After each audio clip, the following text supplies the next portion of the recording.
Hello there, good evening and welcome to Joy News Prime. Coming up in this bulletin, clash in Parliament as ranking member of the Health Committee challenges President Akufo-Addo's claim that his administration has spent about 17.7 billion Ghana cedis on COVID-19. That an amount of 17.7 billion cedis has been spent in containing the pandemic. The utilization with respect to COVID-19, Mr. Speaker, is 18.19 billion Ghana cedis. Stay with us. There's more from the Health Minister, Kweku Agyeman-Manu, who, however, disagrees. I want to just mention that my colleague, the ranking member of the Health Committee, an MP for Gabeso, I think, is seriously misleading. Well, tonight there's more from Parliament as officials of the National Health Insurance Authority were sacked from a meeting with the members of the Health Committee after it emerged that less than 10% out of over 2 billion Ghana cedis collected last year was deposited in the account of the Health Fund. Don't forget that I'll bring you some updates on that. Also coming up in this bulletin, the Accra Metropolitan Assembly embarks on a road demarcation protection project on London Market Street in Jamestown as part of measures to reduce road accidents in the Central Business District. London Market Street in Jamestown is one of the several corridors with high traffic crashes and fatalities. So it was necessary for us to come down to do further assessments to try to understand what was leading to the cause of these crashes. And later in the bulletin, I will hand it over to Beverly Broom, who will be bringing us Joy Business. Later in the bulletin, in business, prices of sachet water and bread have seen an increase. We would take reactions from some consumers later. Don't forget that we are your home of independent, fierce and credible journalism. My name is Blaise Ogan. Stay for details. Also, thanks for joining us tonight. President Akufo-Addo's State of the Nation's address has come under more scrutiny by the minority in Parliament. First, it was about the kilometre of roads constructed by his government. Well, this time around, MPs are on another mission. Today, they challenged a claim by President Akufo-Addo that Ghana has so far spent about 17.7 billion Ghana cedis since the outbreak of COVID-19 pandemic. There's more in the following report. According to the ranking member on the Health Committee in Parliament, Kobna Minta Akando, the 2021 budget pegged the COVID-19 expenditure for the year 2020 at a little over 18 billion Ghana cedis. He insists government is concealing the actual amount spent on COVID-19. Amount of 17.7 billion has been spent in containing the pandemic since 2020. Mr. Speaker, this is inaccurate. The records, Mr. Speaker, are available to this House. And again, with your permission, I would want to refer you to the budget statement for 2021. The utilization with respect to COVID-19, Mr. Speaker, is 18.19 billion Ghana cedis. This 2021 budget was reporting on the expenditure on 2020 and not 2021, Mr. Speaker. How can the President say that we have spent 17.7 on COVID since 2020? Unless, of course, the President is mathematically challenged. Yes. That can never be 17.7 billion. Mr. Speaker, as I speak to you now, there are frontline health workers we are still owing in this country. Yes. And we have spent over 20 billion on COVID. But in a sharp rebuttal, Health Minister Kweku Agyeman-Manu said the figures contained in the budget are provisional and do not reflect the actuals. I want to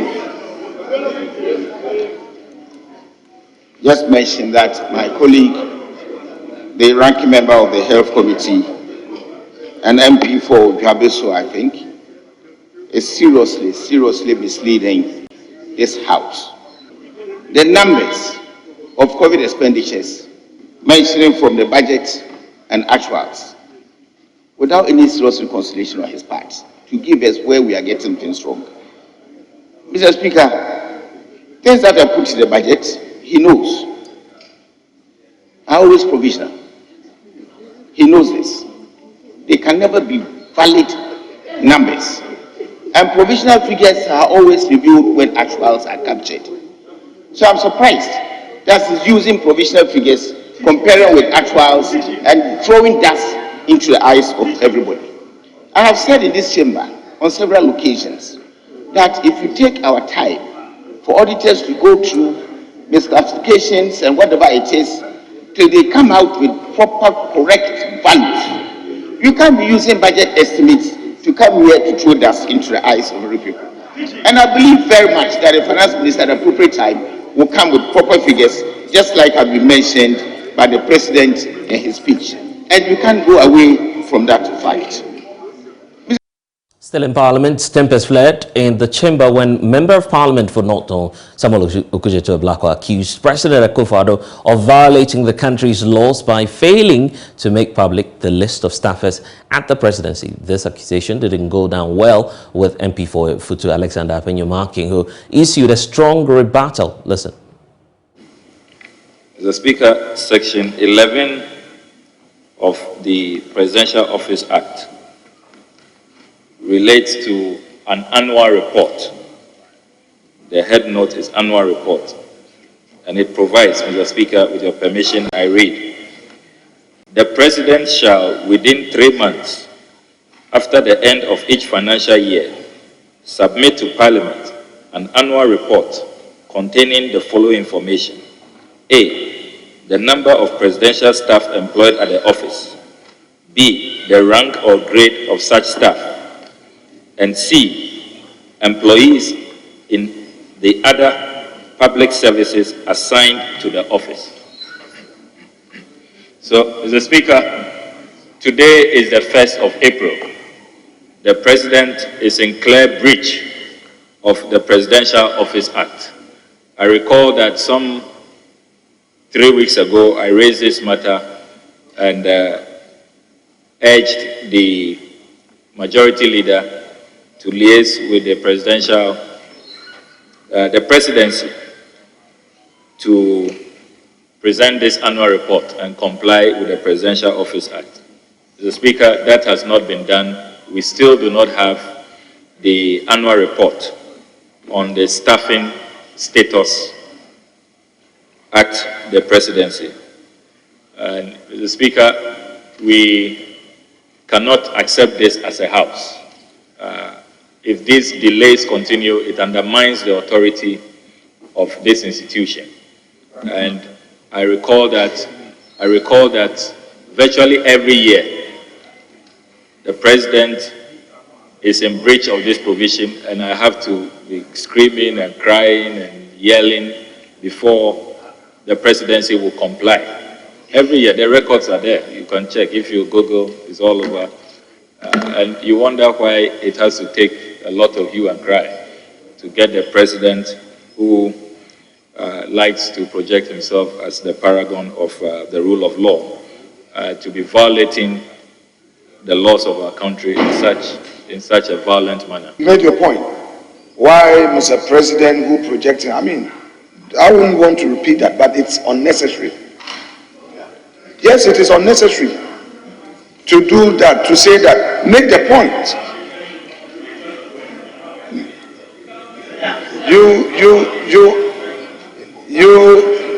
You cannot say that of the President of the Republic. You must be courteous in the language you use, and that I would insist. We as parliamentarians must know the appropriate words to use, and the words he used in describing the President is unacceptable, and he would have to withdraw. Mr. Speaker, they can engage in reckless heckling. They can decide not to have patience and tolerate. they can do so. I don't really mind. Second, you can't rise on a point of order when I'm in the dispatch box. Wait, when I finish and sit down, Mr. Speaker can give you the right. You can't do that. Ablakwa, you can't do that. Honorable members, please. Sit down. Stop misbehaving. Please. Honorable, please. Honorable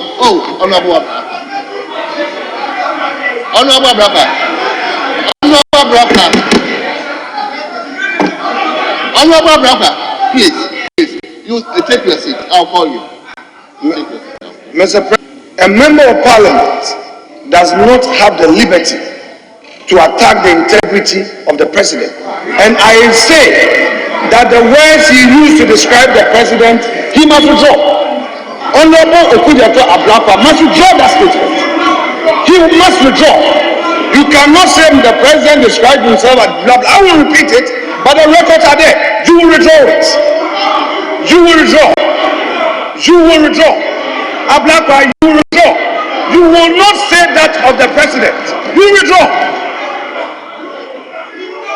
Mr. Speaker, he will withdraw.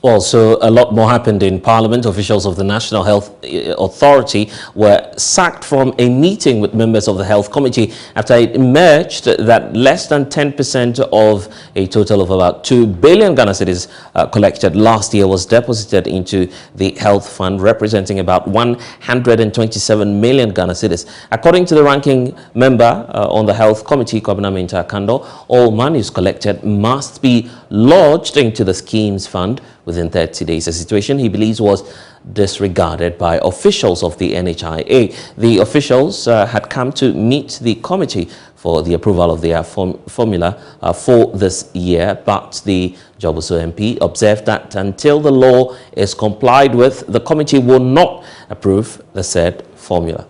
As we have always indicated, to know how much the government of Ghana has collected in the name of the National Health Insurance Scheme with respect to 2021. As part of the practices of the House, the National Health Insurance Authority is supposed to appear before us every year, especially with respect to their formula.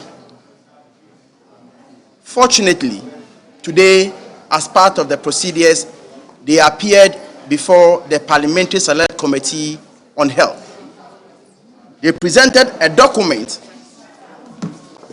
to us, which is titled National Health Insurance Authority, National Health Insurance Fund Allocation Formula 2022. By their own records, the government of Ghana has collected 2.056 billion Ghana cedis in the name of National Health Insurance in the year 2021, and they have released 127 million, less than 10% of the amount collected.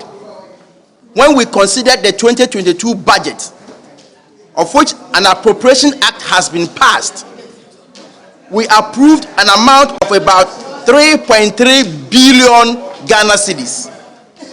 Now, when you look at their formula, they are formulating their formula around 2.6 billion, whilst the budget or the Appropriation Act has approved 3.3 billion.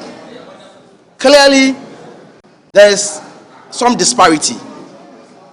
When we asked them, the response we had was that they have received instructions to cut down this budget by 30%. Ladies and gentlemen, we don't make laws on the floor of the House for people to sit in their offices to alter the law. So, with these two reasons, we ask them to go back and come with the minister responsible for finance. Because the law of the National Health Insurance Act is clear that when you collect these monies, you are supposed to lodge it into the National Health Insurance Fund. within 30 days after the collection. And you are supposed to appear before the parliament, that is on the floor of the house, every 6 months to account for the money within the year.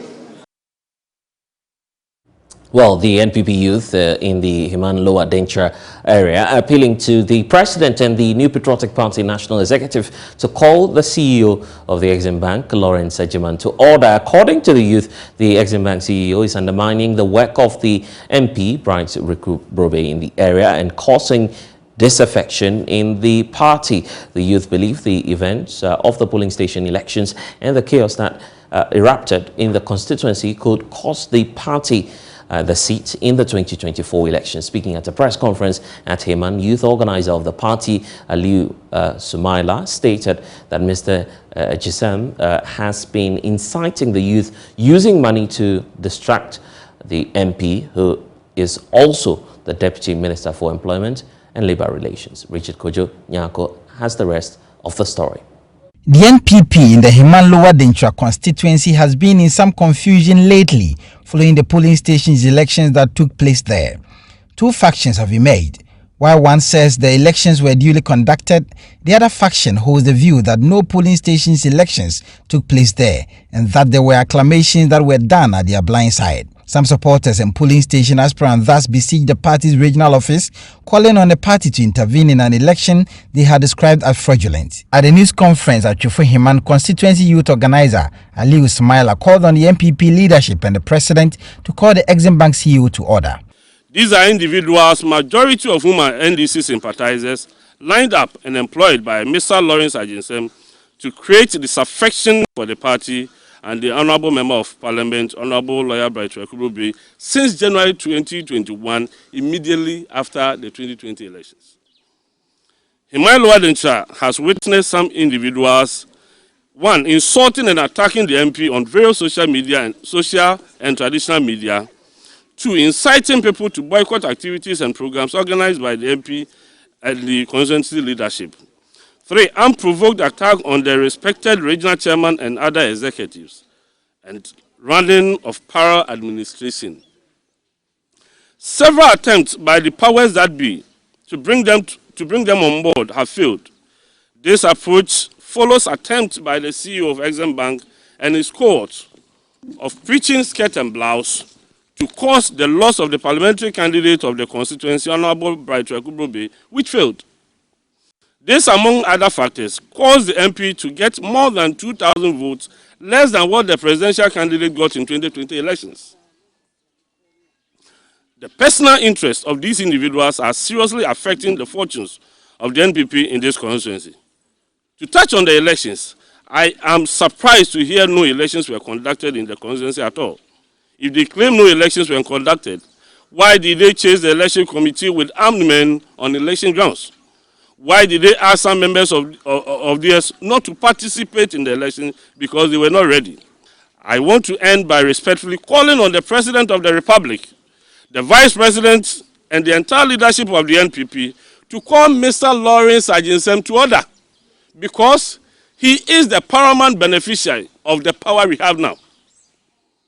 Mr. Lawrence Agyemang has never been an MP, but he has been a parliamentary candidate before, and we saw the results. But the spokesperson of the Exim Bank CEO and Assistant Secretary of the party in the constituency, Nana Kwekwaban, says the allegations leveled against the Exim Bank CEO are untrue. As a constituency officer, I should be able to speak with facts. If there is no election, I should be able to say there was no election. And the people there in the community, in the various polling stations, witnessed that there was nothing like election in the community. All that they came to do in the night was to visit some polling stations and do some public acclamations. So the allegation that Mr. Lawrence Agyemang is behind all that is happening in Himan Lower Denture, I think it's not proven, and I believe that the national party officers that we have petitioned will do justice to the petition that we have brought to them. The fears of the MPP supporters in the constituency is that should the chaos and the disorder in the constituency continue, the party may lose the seat to the National Democratic Congress, thereby having a consequence on the fortunes of the party in the 2024 elections. Reporting for Joy News, Richard Kwejo-Nyaako, Chifo Heman. The government of Saudi Arabia has donated over 150 tons of food items to Ghanaian Muslims ahead of this year's Ramadan fast, which begins this weekend.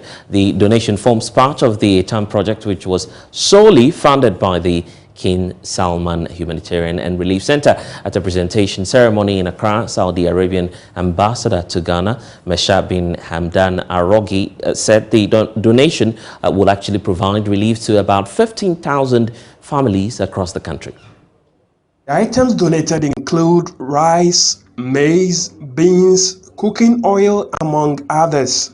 Speaking at the ceremony, Saudi Arabian ambassador to Ghana, Mr. Mesha bin Hamdan Al-Rogi, said the government of Saudi Arabia was undertaking the humanitarian program across the globe in a bid to provide support to the needy. The Kingdom of Saudi Arabia has taken on leading humanitarian role in service the international community around the world. This in recently times to translate into the establishment of the King Salman Humanitarian Aid and Relief Center. In 2015, under the high retained on guidance of the custodian of the Holy Mosque, King Salman ibn Abdul Aziz, may Allah preserve him. The center has since supported the friendly Republic of Ghana in various sectors, including yearly donation of 15 tons of the date fruit to Ghana during the month of Ramadan. Member of Parliament for Aswasi constituency, Mohammed Muntaka Mubarak, expressed appreciation to the Saudi government for the gesture. He, however, charged the Zongo community to consciously work to wean themselves from dependence on aid. We have been at the receiving end for long. One of the things that in our community is very common is that give me and I'll take. We like to always take. We always like to take. Brothers and sisters, so long as we continue to emphasize on receiving, without making effort to move from those who receive to those who give. The Ramadan fast is expected to begin this weekend. Let's talk about the Lands and Natural Resources Minister, Samuel Abujinapo, who has revealed that government intends to plant at least 20 million trees across the country this year. The exercise, which is scheduled to come off in June, is geared towards mitigating the impact of climate change on the country's forest cover. The minister was speaking at the Youth Climate Summit organized by the Young Professionals and Youth Coalition here in Accra. Forest and other nature-based solutions have the capacity to contribute about a third of global climate solution. Sadly, the world's forests, and particularly tropical forests, are being depleted at an alarming rate, with some estimated 10 million hectares of primary tropical forest lost in 2020 alone. Here in Ghana, some 8 million hectares of forest have been lost since 1900. It is for this reason that the government of President Akufo-Addo has adopted an aggressive afforestation program to restore our lost forest cover and contribute to the global action against climate change. We have made the Green Ghana Day an annual event, and this year we have committed to plant at least 20 million trees across the country on June 10th, 2022, the Green Ghana Day. This year's target is very ambitious, fourfold of last year's. We must therefore all come together and support this noble agenda. Now, Ghanaians have been urged to be wary of the negative impacts of climate change, as the devastating impacts are already being felt throughout the country. The general population is being advised to change their attitudes towards the environment to help keep the phenomenon under control. The call was made at the end of a climate change conference dubbed the Youth Climate Summit here in Accra. Joining us is Samuel Kujo Brace was there and comes through with this report. As the rain came, I had to lose my shop because the whole place was flooded. My clothes and everything, water has gone in the mud and stuff, which I don't know how best I'm going to retrieve it, like how to reuse it to sell it to people. That Edmund Hyde, a victim of a flooding incident here in Accra. He lost his capital and his place of abode in the process. He is blaming the changes in the climate for his misfortune. So one way or the other, I was affected that way. And then my place that I placed my head to, I mean the whole place, I need to tackle these two issues. And this got to do with the climate change. And it's got to do with the activities, the lifestyle that we are living within that same community. Edmund is not alone. There are several other people who are falling victims to the changes in the climate. Farmers are probably the hardest hit. One institution that must be at the forefront of our struggles to find solutions to the climatic changes is the National Disaster Management Organization, NADMO. Its director in charge of climate change adaptation is Charlotte Achampon. She corroborates what Edmund is saying and adds that smallholder farmers will be hardly hit. But in terms of disaster management, I can tell you that the impacts are felt because you have a drought, for instance. Mind you, climate change is about too much water or too less water. So if you take a drought situation in the northern parts of the country, we're going to see there's going to be livelihoods affected. That's farmers, especially the smallholder ones. As part of measures to reduce road accidents in the Central Business District, the Accra Metropolitan Assembly is embarking on a road demarcation project on London Market Street in Jamestown. The lack of demarcations has caused a number of accidents in recent times, according to the Road Design and Transport Coordinator of the AMA, Samuel Boama Dankwa. The project, which will take off this month, will bring some sanity to the nation's capital. Cash data we collected suggested that the London Market Street in Jamestown is one of the several corridors with high traffic crashes and fatalities. So it was necessary for us to come down to do further assessments to try to understand what was leading to the cause of these crashes. And some of the observations we made included the fact that vehicular speeds are high, in excess of 60 kilometers per hour.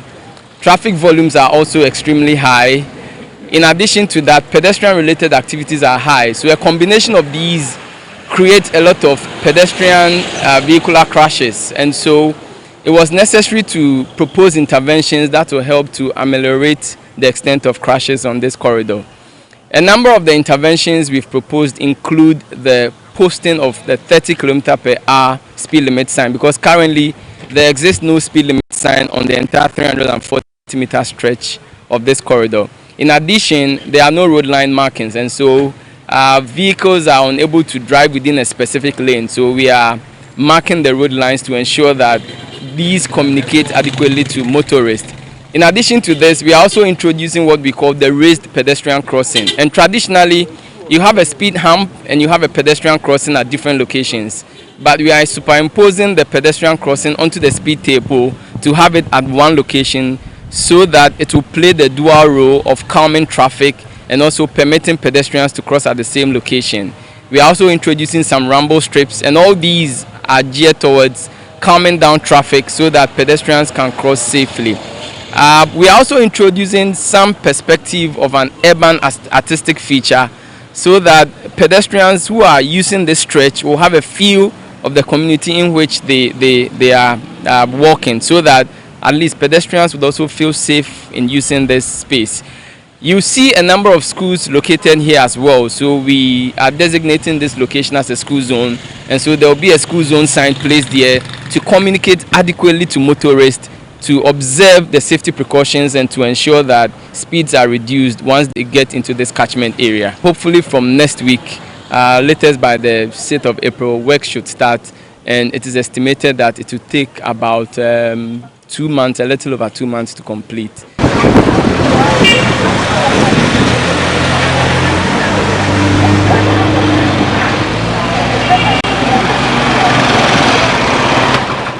Now, as part of government's measures to improve the creative arts industry, the Ministry for Tourism, Arts and Culture is going to institute a creative arts fund to provide financial assistance to its industry players. This was revealed by the Deputy Minister for the Ministry, Marco Creco-Mante. Marcy Numon has the rest of the story.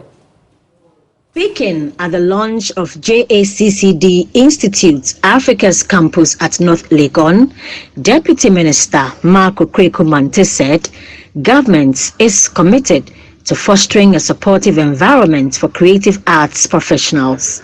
He added this will be done through the establishment of a creative arts senior high school in Kumasi in the Ashanti region, as well as the provision of financial assistance to creative arts practitioners. The Kufuor's government maintains its commitments to create the enabling environment for creative practitioners to develop and grow the economics of the arts industry. And that is why, if you monitored his statement this morning, he mentioned the Creative Arts School in Kumasi, which is a senior high school. Again, his government has passed the Creative Art Bill into law. And so now we have the law that seeks to regulate the creative industry. The Creative Arts Agency, established by the Creative Arts Law, would have a Creative Arts Fund, which will also give some financial support to the people in the creative industry. Founder and president of JACCD Institute, Joyce Abibio, charged creative arts teachers and instructors to be creative and innovative in the discharge of their duties.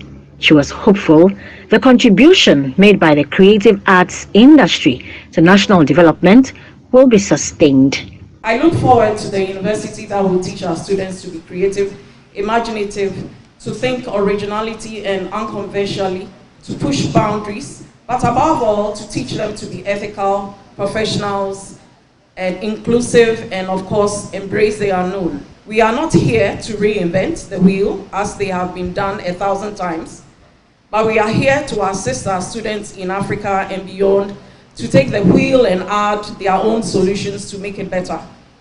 This can be achieved through adapting critical circumstances and providing solutions. David Kwesi Boydo, a fashion designer who exhibited some of his works, explained what informs his choice of fabric for any clothing line. I'm much concerned about the environment. That's one of the most important things I think the whole world and the fashion industry is gearing towards. So it's more about sustainability and ethical, being ethical, that is focusing on the cultural heritage of the Ghana culture. So most of our pieces can be seen in our hand-woven northern smoke, because that is the African luxury that I want to portray. And more on sustainability, I do more recycling, because the brand is rooted in deconstruction and reconstruction. So I pick pieces that has been rejected, because if you see, Ghana has been a hub for second-hand clothing, and when you go to Kantamanto, you will see a lot of second-hand clothing that come back here and it ends in the landfill. So in order to solve the issue of this landfill, I decided to come up with the idea of creating new clothes out of the one that has been rejected. JACCD Institute Africa, formerly known as Joyce Abibio College of Creative Design, offers a variety of programs including graphic design, textile design, film and television, interior design, animation and game development. Mausi Numon's report read to you. Take a minute and imagine Ghana without roads, the whole country without roads. I bet that's hard to visualize, because for many of us, we become so used to paved paths, which were hitherto grass, ponds, weeds, and whatever else you can imagine.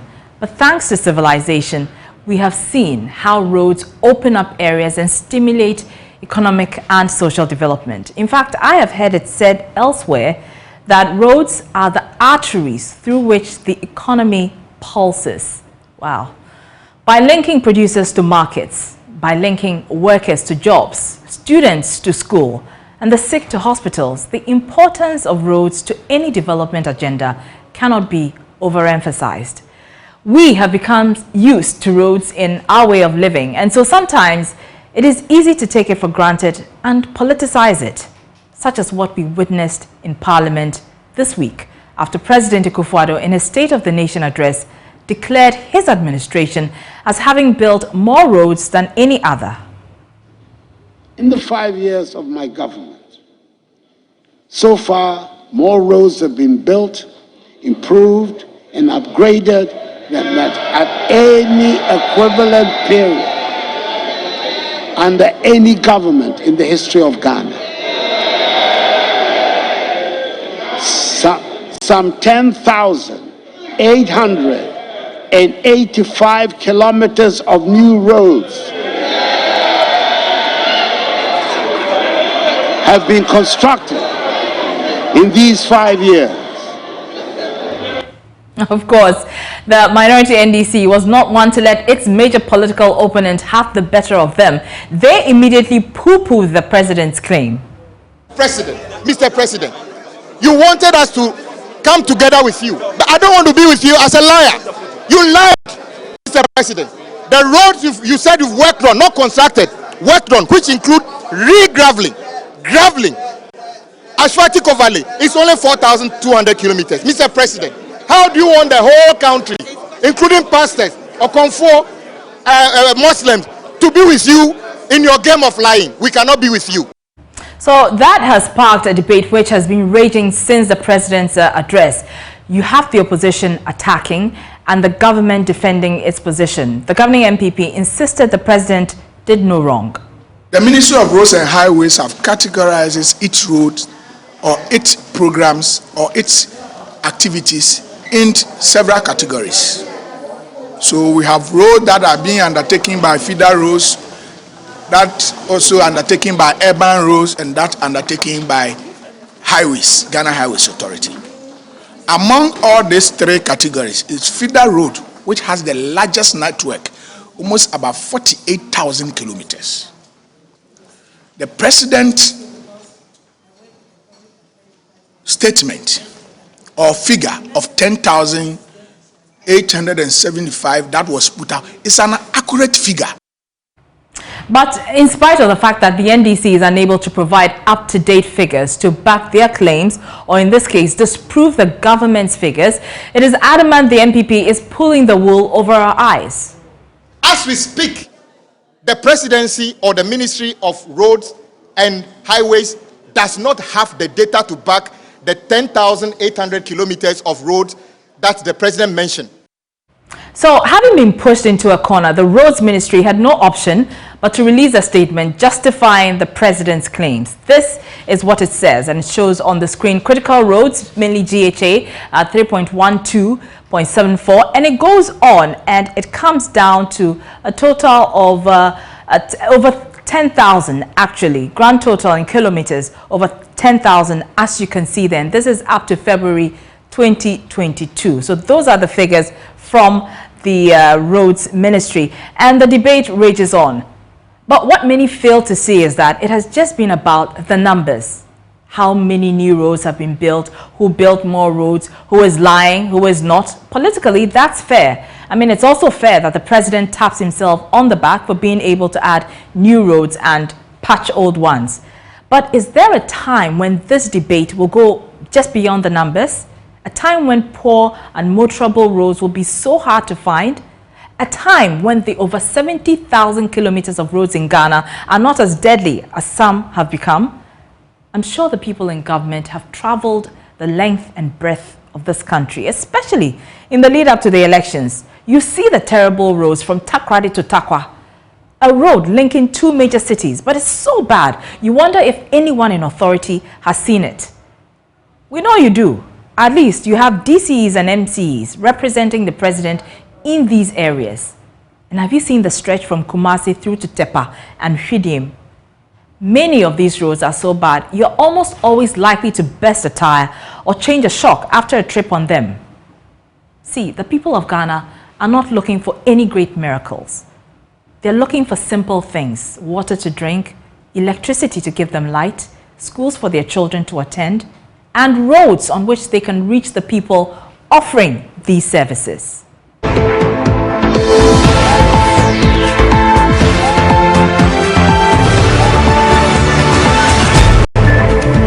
Time now for business. My name is Beverly Broom.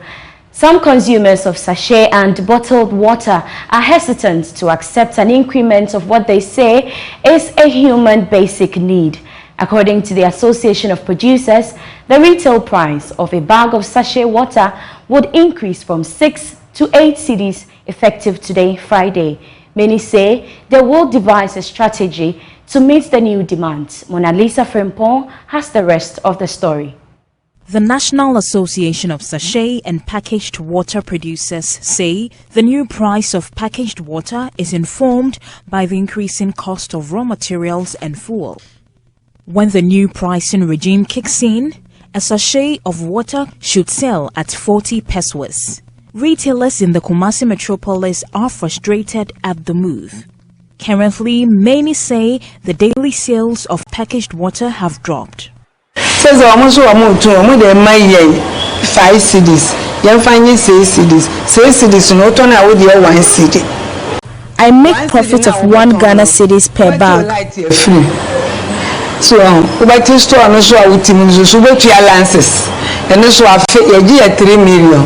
Do it is any money in every man. I just say do my way and for so be any so.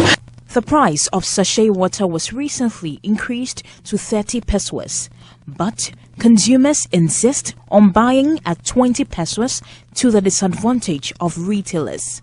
Hawkers selling at 20 pesos make little profit, while those selling at 30 pesos do not record much sales. Consumers want us to sell 2 sachets to them at 50 pesos. I took back my sachet from someone who insisted on buying it at 20 pesos. And so,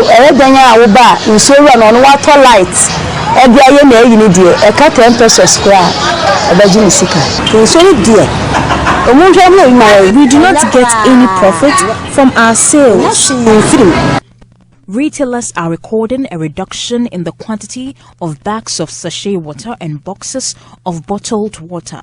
First, Nanka, maybe a week in the sachet 100 pack. 20 pesos. I could order 100 bags of sachet water in a week. Now, I cannot order even 50. That'll be all for business. Kindly log on to myjoyonline.com/business for more stories. I am Beverly Broom. Hello, good evening and welcome to the sports segment here on the Joy News Prime with me, Ore Kuampo. Well, the Black Stars would be out for revenge after being drawn with Uruguay in the group stages of the 2022 FIFA World Cup. Their encounter in Group H, where the Black Stars would also face Portugal and South Korea, would be a repeat of the 2010 World Cup quarter-final. Ghana was eliminated by Uruguay on penalties in South Africa, having seen a Samoajan miss an extra-time spot kick after Luis Suarez was sent off for a handball on the line. Let's check the full parents of the 2022 FIFA World Cup draw.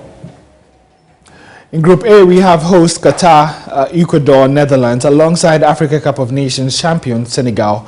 Group B, England, Iran, United States of America, and one of Scotland, Wales, and Ukraine. We would have to wait to see how the playoffs go in that one. Argentina, who are the Copa America champions, have been drawn in Group C alongside Hervé Renard's Saudi Arabia, Mexico, and Robert Lewandowski's Poland. In Group D, defending champions France have been paired alongside either UAE, Australia, or Peru, Denmark, and Tunisia.